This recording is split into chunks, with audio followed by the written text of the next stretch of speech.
وأحسن منك لم تر قط عيني وأجمل منك لم تلد النساء خلقت مبرأ من كل عيب خلقت مبرأ من كل عيب كأنك قد خلقت كما تشاء كتاب أنزلناه إليك مبارك ليدبروا آياته وليتذكر أولو الألباب. یہ کتاب برکت والی ہے جسے ہم نے آپ کی طرف نازل فرمایا ہے تاکہ دانش مند لوگ اس کی آیتوں میں غور و فکر کریں اور نصیحت حاصل کریں.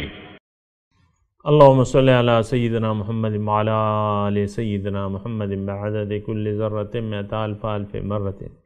سامعین و ناظرین اکرام، السلام علیکم ورحمۃ اللہ وبرکاتہ. سامعین اکرام، سورہ طٰہٰ آیت نمبر 115. آج کے درس کا ایک ہی موضوع ہے، وہ یہ ہے کہ کیا ہم نے جنت میں نہ جانے کا عزم کیا ہوا ہے؟ اس کے ساتھ ہی سامعین اکرام آج کے درس کا آغاز کرتے ہیں. سب سے پہلے گزشتہ سبق کی دہرائی ہوگی. وَكَذَلِكَ أَنزَلْنَاهُ قُرْآنًا عَرَبِيًّا وَصَرَّفْنَا فِيهِ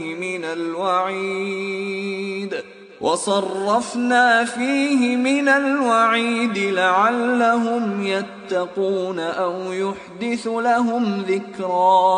اور اسی طرح ہم نے اس آخری وحی کو عربی زبان میں بشکل قرآن اتارا ہے، اور ہم نے اس میں عذاب سے ڈرانے کی باتیں بار بار مختلف طریقوں سے بیان کی ہیں تاکہ وہ پرہیزگار بن جائیں، یا یہ قرآن ان کے دلوں میں یاد آخرت یا قبول نصیحت کا جذبہ پیدا کر دے. فَتَعَالَى اللَّهُ الْمَلِكُ الْحَقُّ وَلَا تَعْجَلْ بِالْقُرْآنِ مِنْ قَبْلِ أَنْ يُقْضَى إِلَيْكَ وَحْيُهُ وَقُلْ رَبِّ زِدْنِي عِلْمًا. پس اللہ بلند شان والا ہے، وہی بادشاہ حقیقی ہے، اور آپ قرآن کے پڑھنے میں جلدی نہ کیا کریں قبل اس کے کہ اس کی وحی آپ پر پوری اتر جائے، اور آپ رب کے حضور یہ عرض کیا کریں کہ اے میرے رب مجھے علم میں اور بڑھا دے. سامعین اکرام، سورہ طٰہٰ آیت نمبر 115. وَلَقَدْ عَهِدْنَا إِلَىٰ آدَمَ مِنْ قَبْلُ، اور ہم نے وعدہ لیا تھا آدم سے اس سے پہلے، فَنَسِیَ، تو اس کو بھول گیا. ولم یعنی اس کی پاسداری اس کو بھول گئی. ولم نجد لہو عزما، اور میں نے نہ پایا اس کے لیے عزم. سامعین اکرام، آدم علیہ السلام یا آدم مطلب انسانیت، انسان اول کا واقعہ ہے، اور یعنی تخلیق کے بعد جب کہ اللہ تعالیٰ نے آدم کی تخلیق کی اور ان سے ایک وعدہ لیا من قبل، اس سے پہلے، فنسیہ، وہ بھول گیا. سامعین اکرام، آدم کا قصہ ہے. آدم، میں دوبارہ کہہ رہا ہوں، آدم وہ انسان اول جو آ رہا ہے اور جو اس سے بات چیت ہوئی. اس مضمون میں سامعین اکرام کافی مضامین ہیں، اور ایک تو یعنی کافی اس میں اسباق ہیں، کافی موضوعات کے تحت یہ مضمون بیان ہو رہا ہے. اور ایک چیز جو ہے وہ یہ ہے سامعین اکرام کہ اللہ تعالیٰ نے انسان سے جو وعدہ لیا تھا روز الست، اور یہاں کہ وہ بھول گیا اس وعدے کو، یا انسان جو اللہ تعالیٰ سے اپنا وعدہ کرتا ہے اور بسا اوقات اسے بھول جاتا ہے، تو اس کی وجوہات کیا ہوتی ہیں اور اس سے نجات پانے کی کیا صورت ہے سامعین کرام۔ اس میں شیطان کا بھی تذکرہ ہے سامعین کرام، کہ جب اللہ تعالیٰ نے حکم سجدہ کیا تو اس نے انکار کر دیا اور وہ اس کا دشمن بن گیا۔ تو انسان کو اس کا اس مضامین میں اس کا دشمن سے بھی آگاہ کیا جا رہا ہے، اور پھر اس میں سامعین کرام جو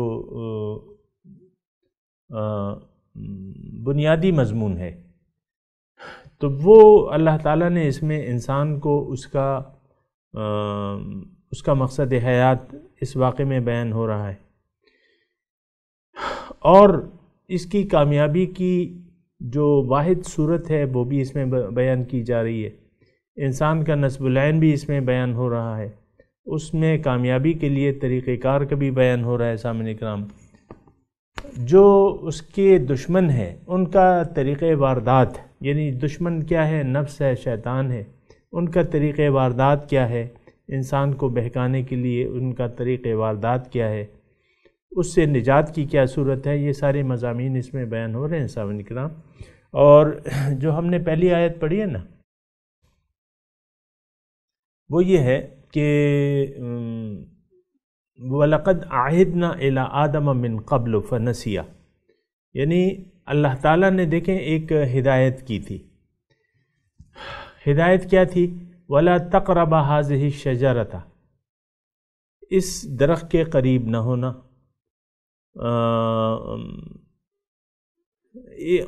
یعنی اس مقام کو سامعین کرام جنت کہا گیا ہے، اور یہ جنت وہ جنت نہیں ہے۔ جنت دیکھیں، ایک جنت کا معنی ایک باغ، اور باغ ہر قسم کے ہو سکتے ہیں سامعین کرام۔ تو ہم بھی یہاں یعنی قرآن مجید میں باغات کا تذکرہ ہوا ہے، لیکن اس سے وہ باغات مراد نہیں ہیں سامعین کرام۔ مثال کے طور پہ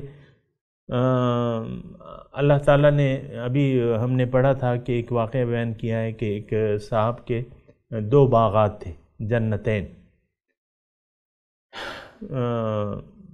اس کو مثال بیان کیجئے اس شخص کی جس کو ہم نے 2 باغات دیے، پھر وہ تو یہ سارے واقعات میں جب وہ باغات کا تذکرہ آتا ہے فلولا اذ دخلت الجنت، تو پس کیوں نہ ہوا قلت ما شاء اللہ، تم نے، یعنی وہ صاحب ایمان والا اس کو کہتا ہے جو اللہ تعالیٰ کو جس نے بھلا دیا تھا، اس کو کہتا ہے کہ ایسا کیوں نہ ہوا کہ جب تم اپنے باغ میں داخل ہوئے۔ تو بہرحال یہ باغ کا یعنی یہ تصور نہ لیں کہ وہ جنت ہے جو انسان کو یعنی دنیا میں وقت گزار کے وہ ملے گی، وہ الگ باغات ہیں، اس کا الگ مقام ہے۔ لیکن یہاں بہرحال یہ واقعہ جو ہے یقیناً اس عالم کا نہیں ہے، یہ بات یاد رکھیں۔ ہے تو آدم کا واقعہ، لیکن اس عالم میں ابھی نہیں آیا ہے، وہ ابھی آئے گا، مضمون میں آپ پڑھ لیں گے۔ اس میں سامعین کرام جو پہلی آیت ہم نے پڑھی ہے، آیت نمبر 15، وَلَقَدْ عَهِدْنَا إِلَىٰ آدَمَ مِنْ قَبْلُ فَنَسِيَ وَلَمْ نَجِدْ لَهُ عَزْمًا، اس میں انسان کی جو طبعی کمزوریاں ہیں وہ اس میں بیان کی جا رہی ہیں۔ پھر اس کو یعنی کام کا صحیح طریقہ، ایک حکم کی تعمیل کا صحیح طریقہ بتایا بھی جا رہا ہے اس میں، اور یعنی غلطیوں کی وجوہات سے بھی آگاہ کیا جا رہا ہے۔ تو غلطی کی یعنی اس میں آدم سے ایک غلطی ہو گئی کہ اللہ تعالیٰ نے انہیں منع کیا تھا کہ بھئی وَلَا تَقْرَبَا هَٰذِهِ الشَّجَرَةَ، اس درخت کے قریب نہ جانا، لیکن وہ قریب چلے گئے، اس کی وجوہات آ رہی ہیں، لیکن پھر بھی ان سے غلطی ہو گئی۔ تو اس کی وجوہات وَلَمْ نَجِدْ لَهُ عَزْمًا میں ان کی وجوہات کہ ان کو میں نے یعنی میں نے نہ پایا، لم نجد لہو، نہ پایا میں نے اس کے لیے عزم. عزم کے دو معنی ہیں، دونوں صحیح ہیں. یہاں پر عزم کے دو معنی ہیں، دونوں صحیح ہیں سامعین کرام. ایک معنی یہ ہے کہ اللہ تعالیٰ کے حکم کی تعمیل کا عزم و ارادہ، مکمل عزم یہ نہ پایا میں نے، تو اس لیے اس نے یعنی غلطی ہو گئی، اس سے پورا عزم نہیں تھا. اور ایک یہ ہے کہ اس نے ارادتاً یہ غلطی نہیں کی تھی، جان بوجھ کے یہ غلطی نہیں کی تھی. کچھ وجوہات آئیں تو وہ اس نے یعنی ایک تو ارادتاً نہیں کی، دوسرا غلطی کا ارادہ نہیں تھا. ولم نجد لہو، پھر وہ کرنے کا عزم بھی نہیں تھا. یہ دو معنی ہیں صاحب کرام. ایک عزم کا معنی یہ ہے کہ میں نے اس کام کو کرنے کا عزم نہ پایا، یہ ایک معنی ہے. تو اس سے پتہ یہ چلتا ہے کہ ہر کام کے کرنے کے لیے ایک عزم کی ضرورت ہوتی ہے. یہاں بہت قیمتی مضمون ہے سامعین کرام، تھوڑا سا آپ سن لیں کہ ہر ایک کام کو کرنے کے لیے ایک عزم اور ارادے کی ضرورت ہوتی ہے. جہاں تک تعلق ہے اللہ تعالیٰ کے راستے کا، یعنی سیدھے راستے کا، صراط مستقیم کا، عام طور پہ ہمیں یہ ہے کہ ہمیں یہ مشکل معلوم ہوتا ہے. اس کی وجوہات ہیں کہ ایک کام آپ کو مشکل اس وقت لگے گا جب آپ اس کے کرنے کا اپنے اندر عزم نہ پائیں. ٹھیک ہے، تو اچھا اب عزم کس وقت نہ پائیں گے؟ جب آپ کو اس کام کی اہمیت کا پتہ نہ ہو، یا آپ اس کام کے مقصد سے واقف نہ ہو، تب بھی آپ میں عزم و ارادہ نہیں پیدا ہو سکتا. دیکھیں انسان کی فطرت یہ ہے، آپ کی میں توجہ دلاؤں، انسان کی فطرت یہ ہے کہ یہ ہمیشہ کارآمد کام کرنے کی کوشش کرتا ہے، وہ یعنی بامقصد کام کرتا ہے. یہ انسان جو ہے یہ اللہ تعالیٰ کا خلیفہ ہے سامعین کرام. اللہ تعالیٰ نے کوئی کام عبث نہیں کیا، بے فائدہ نہیں کیا، فضول نہیں کیا، وہ اس سے پاک ہے. تو جب انسان اس کا خلیفہ ہے، یہ مضمون بڑا اللہ تعالیٰ کی توفیق سے میں آپ کو بیان کر رہا ہوں کہ اللہ تعالیٰ کا یہ نائب ہے. اب اس میں وہ صفات موجود ہیں اللہ تعالیٰ کی، تو اس کے تحت یہ ہے کہ انسان بے فائدہ کام، فضول کام نہیں کرتا، نہ اس کے لیے ارادہ کرتا ہے. جب ارادہ نہیں ہوتا تو عزم نہیں ہوتا اس کا، پھر وہ کام کرتا بھی نہیں ہے. اور جو کام بھی انسان کرتا ہے وہ بامقصد کرتا ہے. آپ سمجھ رہے ہیں نا میری بات؟ میں آہستگی سے کہہ رہا ہوں، آپ اتنی جلدی نہ دوڑیں. انسان جو کام بھی کرتا ہے بامقصد کرتا ہے، یہ میں شہادت دے رہا ہوں اس بات کی، اور آپ بھی یقیناً واقف ہوں گے. وہ شخص، اس کو ہم پاگل کہتے ہیں، فاتر العقل کہتے ہیں، پاگل کہتے ہیں. پاگل خانے میں آپ جائیں نا تو وہ کچھ پاگل آپ کو بے مقصد کام میں مصروف نظر آتے ہوں گے، اس میں ان کی عقل میں فطور ہوتا ہے. یہ اس کی وجہ یہ ہوتی ہے. ہم بھی کہتے ہیں نا پاگل ہو گئے وہ، کیا ایسے کہتے ہیں نا، کوئی بھی ایسا کام ہو جو بے مقصد ہو، بھئی پاگل ہو رہے، کیا کر رہے ہو، پاگل تو نہیں ہو گیا. یہ اس طرح ہم جملہ استعمال کرتے ہیں. تو انسان جو کام بھی کرتا ہے بامقصد کرتا ہے. یہ الگ بات ہے کہ وہ مقصد بعض اوقات جو ہے وہ مقصد صحیح نہیں ہوتا، مقصد باطل ہوتا ہے. مثال کے طور پہ ایک آدمی شراب کی چسکی لے رہا ہے تو مقصد تو باطل ہے، سگریٹ پی رہا ہے مقصد باطل ہے، زنا کر رہا ہے مقصد باطل ہے، گناہ ہے، یعنی چوری کر رہا ہے مقصد باطل ہے. لیکن ہر آدمی ہر کام بامقصد کرتا ہے اگر وہ صاحب عقل ہو. یہ الگ بات ہے کہ وہ مقصد باطل ہے یا صحیح ہے، یہ الگ بات ہے، یہ الگ مسئلہ ہے. جس کام میں اس کو کوئی مقصد نہیں نظر آتا وہ نہیں کرتا، نہ اس پہ آمادہ ہوتا ہے، نہ اس کا ارادہ کرتا ہے.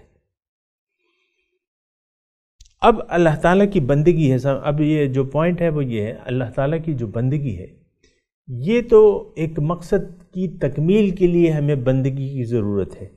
اللہ تعالیٰ نے ارشاد فرمایا ما خلقت الجن والانس الا لیعبدون، میں نے جن و انس کو عبادت کے لیے پیدا کیا ہے تاکہ وہ اپنے مقصود تک پہنچ جائیں۔ عبادت بذات خود مقصد نہیں ہے، لیکن ایک مقصد کو حاصل کرنے کا ذریعہ ضرور ہے۔ اب عبادت لازمی ہے، فرض ہے۔ وَقَضَىٰ رَبُّكَ أَلَّا تَعْبُدُوا إِلَّا إِيَّاهُ، یہ رب کا قطعی فیصلہ ہے کہ تم نے اللہ کے سوا کسی کی بات نہیں ماننی، کسی کی بندگی نہیں کرنی۔ اور ہماری نجات جو ہے وہ کلمہ توحید میں اللہ تعالیٰ نے لکھ دی ہے۔ سامعین کرام، لا الہ الا اللہ، من قال لا الہ الا اللہ فقد دخل الجنہ، جس نے بھی لا الہ کہہ دیا وہ جنت میں داخل ہو گیا۔ تو یہاں مراد زبان سے نہیں ہے، اپنے عمل سے۔ جس نے بھی اپنے عمل سے کلمہ توحید پڑھ لیا۔ تصدیق بالقلب ضروری ہے، اقرار باللسان و تصدیق بالقلب۔ ہمارا تو حال یہ ہے کہ ہمارا دل تصدیق نہیں کرتا اس کلمے کی۔ اللہ تعالیٰ کو نہ ہم مقصود بنانا چاہتے ہیں۔ جب مقصود نہیں بنانا چاہتے تو وہ ہمارا معبود نہیں بن سکتا ہے۔ سامعین کرام، یہ بہت دفعہ میں نے آپ کو نوٹ کرایا، پھر نوٹ کر لیں۔ جب تک اللہ تعالیٰ کو ہم حاصل مقصد حیات نہ بنا لیں تو ہم اللہ تعالیٰ کی بندگی اس طرح نہیں کر سکتے جس طرح کے تقاضا ہے، جس طرح کے حق ہے۔ ما قدر اللہ حق قدر، لوگوں نے اللہ کی جس طرح اس کی قدر کرنی چاہیے تھی اس طرح قدر نہیں کی۔ تو اللہ تعالیٰ کی یاد، حقیقی یاد ہم اس وقت کر سکیں گے جب اللہ تعالیٰ کو ہم اپنا مقصود حیات بنا لیں اور محبوب واحد تسلیم کر لیں کہ ہاں لا محبوبہ الا اللہ، اور یہ بھی تسلیم کر لیں کہ لا مقصودہ الا اللہ، اللہ کے سوا نہ کوئی مقصود ہے، نہ محبوب ہے، نہ مطلوب ہے۔ اگر یہ آپ نے طے کر لیا دل سے، اب اپنی منزل تک پہنچنے کے لیے راستہ کیا ہے؟ بندگی، عبادت۔ یعنی عبادت اس کی اب ضرورت بن جائے گی، اس کو اب بھوک محسوس ہوگی اللہ کی بندگی کی۔ دیکھیں انسان، میں آپ کو ایک بات کہہ رہا ہوں، سنیں تھوڑی سی۔ انسان کھانا کس وقت کھاتا ہے؟ جب یہ بھوک محسوس کرتا ہے۔ مثال کے طور پہ آپ کو بھوک نہیں ہے، بالکل بھوک نہیں ہے، پیٹ بھرا ہوا ہے، آپ کا پیٹ بھرا ہوا ہے، اور اس میں اب آپ کے سامنے کوئی ایسا دسترخوان سجا دیں جس میں مختلف انواع و اقسام کے کھانے ہیں، آپ کے پسندیدہ ہیں۔ مثال کے طور پہ آپ کا پیٹ بھرا ہوا ہے، آپ مجھے بتائیں کہ کیا اس کھانے کو آپ ہاتھ لگا لیں گے؟ نہیں لگائیں گے۔ کیوں کہ آپ اس کی ضرورت نہیں محسوس کر رہے۔ انسان، یہ دوبارہ میں وہ مضمون کو تھوڑا سا الفاظ کو بدل کے دہرا رہا ہوں، انسان کام وہ کرتا ہے جس کی وہ ضرورت محسوس کرتا ہے۔ اللہ کی بندگی مطلوب ہے۔ ما خلقت الجن والانس الا لیعبدون، اللہ تعالیٰ فرما رہے ہیں میں نے تو انسان کی کامیابی کو اپنی عبادت سے مشروط کر دیا ہے، یعنی اپنی بندگی سے مشروط کر دیا ہے۔ اب اللہ تعالیٰ، اب میں دوبارہ اصل میں ایک پکا خطیب نہیں ہوں، نہ میں کوئی عالم ہوں، آپ کی طرح کا میں ایک انسان ہوں، تو تھوڑا سا کبھی کبھی مضمون ادھر ادھر ہو جاتا ہے، اور بہت اہم مضمون ہو تو اس میں بہت سے نکات میرے ذہن میں آتے رہتے ہیں، تو کبھی ایک لے لیتا ہوں کبھی دوسرا، لیکن آپ محسوس نہ کریں اس بات کو اور معاف کر دیں مجھے۔ تو میں یہ کہہ رہا ہوں کہ انسان بھوک کے وقت کھانا کھاتا ہے، اور جب بھوک محسوس کرتا ہے تو یہ کھانے کی طلب کرتا ہے۔ تو اللہ کی بندگی ہم کیوں نہیں کر پا رہے اور کیوں ہمیں بہت مشکل لگتی ہے؟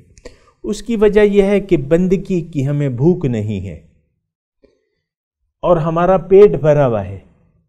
اور پیٹ کس چیز سے بھرا ہوا ہے؟ حرام مقاصد سے پیٹ بھرا ہوا ہے۔ ہم نے دیگر مقاصد کو، دیگر چیزوں کو اپنا محبوب قرار دے دیا ہے۔ اس کے لیے اب محبوب قرار دے دیا ہے، ہم اسے چاہتے ہیں، پھر اس کے لیے ساری زندگی اس کے لیے وقف کر دی ہے، زندگی ان باطل مقاصد کے حصول کے لیے وقف کر دی ہے اور ساری کوششیں اس کے لیے کر رہے ہیں.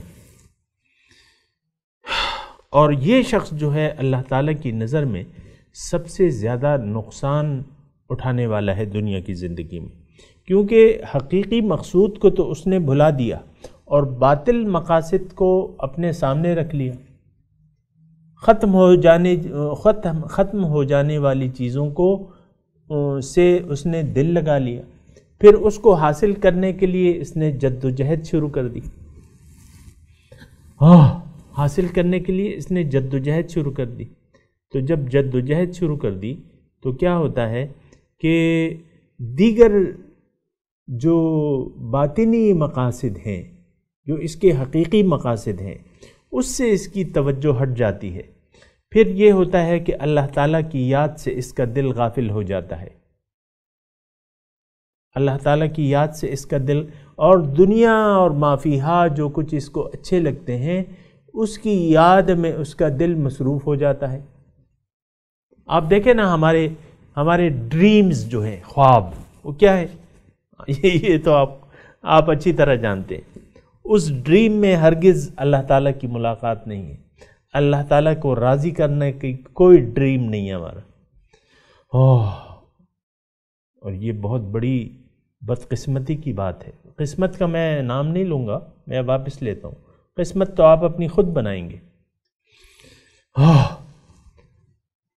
قسمت نہیں، بہت بڑے نقصان کی بات ہے. جو قرآن کے الفاظ ہیں وہ یہی ہے. تو پھر یہ ہوتا ہے کہ دیکھیں جو بندگی ہے وہ ہم سے ہو نہیں پاتی. میں تو آپ کو بتا رہا ہوں کہ ہم بندگی کیوں نہیں کر پا رہے اللہ تعالیٰ کی. اس کی وجہ یہ ہے کہ ہم اس کی ضرورت نہیں محسوس کرتے. ہمارا پیٹ حرام سے بھرا ہوا ہے، حرام مقاصد سے، باطل مقاصد سے، اور ختم ہو جانے والی چیزوں کی خواہشات سے ہمارا پیٹ بھرا ہوا ہے. آپ دیکھیں نا، کبھی کبھی آپ کسی ملنے والے سے پوچھیں، اپنے ساتھی سے، اپنے ملنے والے سے. عورتیں مثال کے طور پہ، ایک عورت کا جو ہے میاں اچھا ہے، اس کو اچھا لگتا ہے اس کا میاں، اور گھر اللہ تعالیٰ نے اسے بڑا دے دیا ہے، بچے خوبصورت ہیں، پڑھ لکھ گئے، اور اپنے اپنے کاموں پہ دھندے پہ ہیں، اور وہ ہے نا ساری ضروریات پورے ہیں. اب وہ جب اپنی سہیلی سے پوچھتی ہے، ایک سہیلی دوسری سے، جس کی ساری دنیاوی ضرورتیں اس کی نظر میں پوری ہیں، کہ بھئی کیا حال ہیں تمہارے؟ کہتی ہے کہ اللہ تعالیٰ کا بہت شکر ہے، بہت اللہ تعالیٰ نے اچھا میاں دیا ہے، بچے ہیں، اولاد ہے، گھر ہے، نئی حویلی ہے، بنگلہ ہے، کھلے بیڈ روم ہے، کھلا کچن اور کھلا باتھ روم، ویل فرنش گھر. ہاں، بہت اللہ تعالیٰ کا شکر ہے. اب دیکھیں بات تو ٹھیک ہے، شکر تو ہے، اللہ تعالیٰ کی ہر نعمت پہ شکر کرنا چاہیے. لیکن میں یہ کہہ رہا ہوں کہ اس عورت نے تو دنیا ہی کو اپنا کعبہ بنا لیا. کتنے بڑے نقصان کی بات ہے. اللہ تعالیٰ کی یاد کو تو بھلا ہی دیا. اور یہ عام طور پہ یہ مرد ہوں یا عورت ہوں، سامعین کرام میں آپ کو یہ بات بتاؤں کہ اللہ تعالیٰ کی رضا ایک بہت بڑی نعمت ہے، تمام نعمتوں سے اعلیٰ اور عرفہ ہے. قرآن کی زبان میں وَرِضْوَانٌ مِّنَ اللَّهِ اکبر، اللہ کی رضا بہت بڑی ہے. تو آپ کبھی ایسے شخص سے ملے ہیں جو اللہ تعالیٰ کی رضاؤں کا طالب ہے، اللہ تعالیٰ اس کا مقصود ہے؟ یہ دیکھیں، یہ صرف یہ نہیں ہے کہ بس یہ پیغمبر تھے یا اصحاب کرام تھے یا اولیاء اللہ ہیں اور یہ ان کے مرتبے ہیں. نہیں، ہرگز نہیں. ہم انسان، میں، آپ، مرد، عورت، تمام کا مقصود ایک ہے. یہ بات یاد رکھیں. ہم تو کبھی کبھی الگ کر لیتے ہیں نا نیک لوگوں سے اپنے آپ کہ بھئی ہم تو دنیا دار ہیں. دنیا دار تو دوزخی ہے، تم کیوں اپنے آپ کو دنیا دار کہتے ہو؟ اللہ والے بن جاؤ، ولیکن کونوا ربانیین، رب والے بن جاؤ. دنیا داری تو لعنت ہے. اللہ تعالیٰ کا عذاب ہے دنیا دار سامعین اکرام، وہ عذاب میں مبتلا ہے دنیا دار شخص جو صرف دنیا ہی کو چاہتا ہے۔ اللہ تعالیٰ نے اس کے بارے میں فرمایا ہے لا تطع من اغفلنا قلبه عن ذکرنا واتبع ہواہ، آپ اس شخص کی بات نہ مانیے جس کا دل میری یاد سے غافل ہے، جو نہ مجھے چاہتا ہے، نہ میں اس کا مقصود ہوں، نہ مطلوب ہوں، نہ محبوب ہوں، میری یاد سے اس کا دل غافل ہے۔ اور کیا کر رہا ہے وہ؟ واتبع ہواہ، اپنی خواہشات کی پیروی کر رہا ہے۔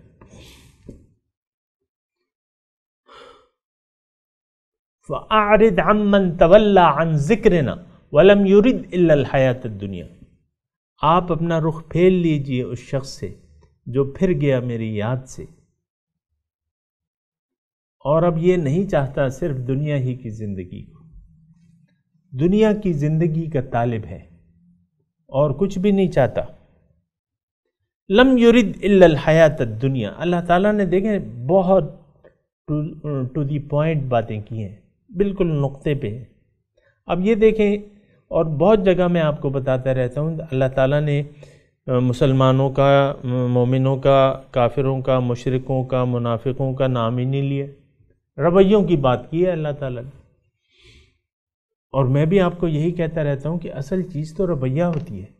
اگر کلمہ پڑھ کے ہمارا رویہ کافرانہ ہے، ہماری سوچ کافرانہ ہے، سوچ مشرکانہ ہے، سوچ منافقانہ ہے، تو پھر تو ایک چیز ہے۔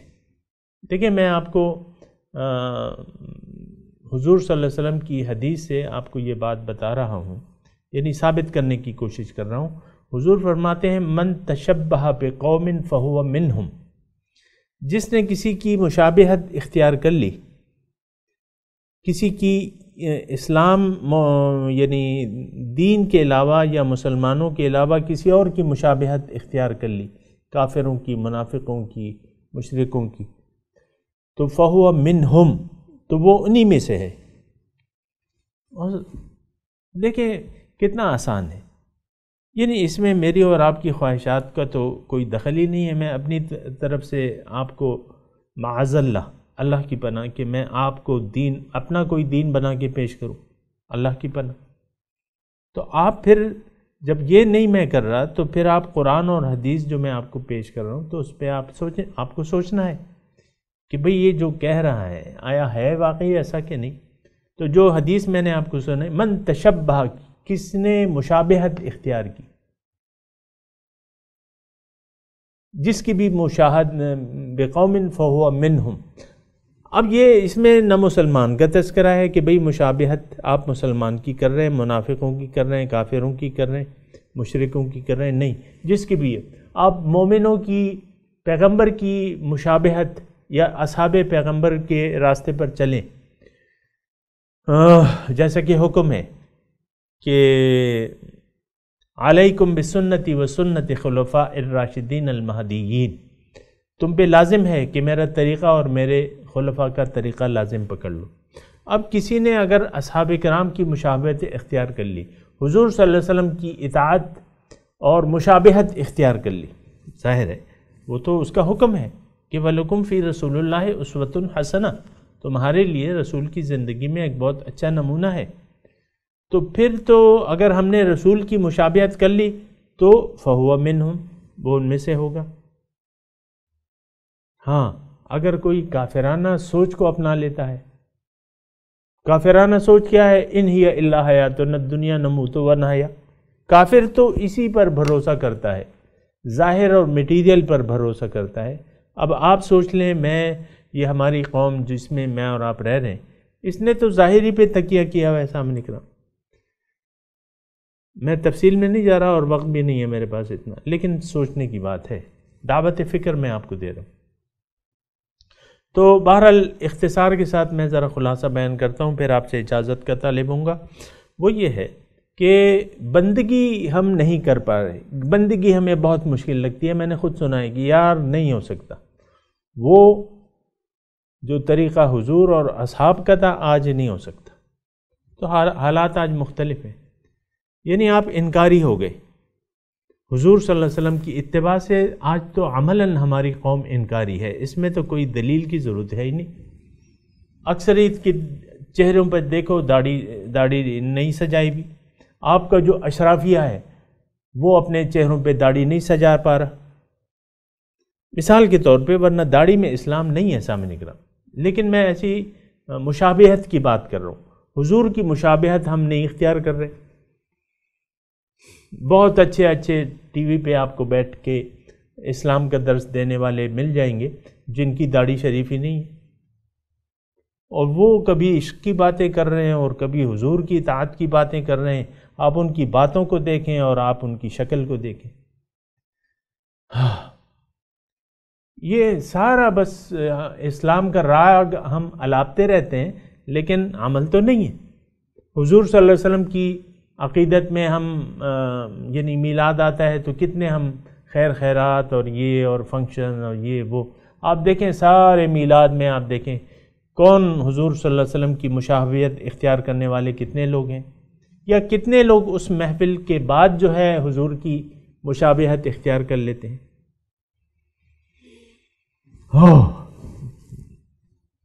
بتوں سے تجھ کو امیدیں، خدا سے نہ امیدی۔ بہرحال سامعین کرام، میں تلاوت کرتا ہوں، میرے ساتھ دہرائیے۔ اعوذ باللہ من الشیطان الرجیم،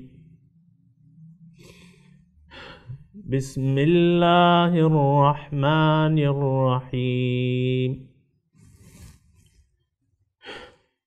وَلَقَدْ عَهِدْنَا إِلَىٰ آدَمَ مِنْ قَبْلُ فَنَسِيَ وَلَمْ نَجِدْ لَهُ عَزْمًا۔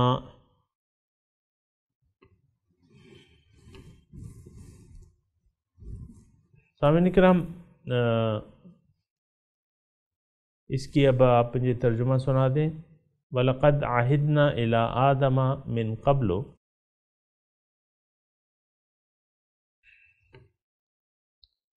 اور میں نے وعدہ لیا تھا آدم سے اس سے پہلے، فنسیہ، وہ بھول گیا، اس سے بھول ہو گئی، وَلَمْ نَجِدْ لَهُ عَزْمًا، اور میں نے ان میں نہ پایا عزم، ارادہ۔ سامعین اکرام، اس کے ساتھ ہی آج کے سبق کی تلاوت اور ترجمہ سنتے ہیں۔ وَلَقَدْ عَهِدْنَا إِلَىٰ آدَمَ مِن قَبْلُ فَنَسِيَ وَلَمْ نَجِدْ لَهُ عَزْمًا۔ And we covenanted with Adam before, but he forgot, and we found in him no resolve. اس کے ساتھ ہی آج کے درس کا وقت اختتام کو پہنچا۔ انشاءاللہ اگلے درس میں ملاقات ہوگی۔ وآخر دعوانا ان الحمد للہ رب العالمین، والسلام علیکم ورحمۃ اللہ وبرکاتہ۔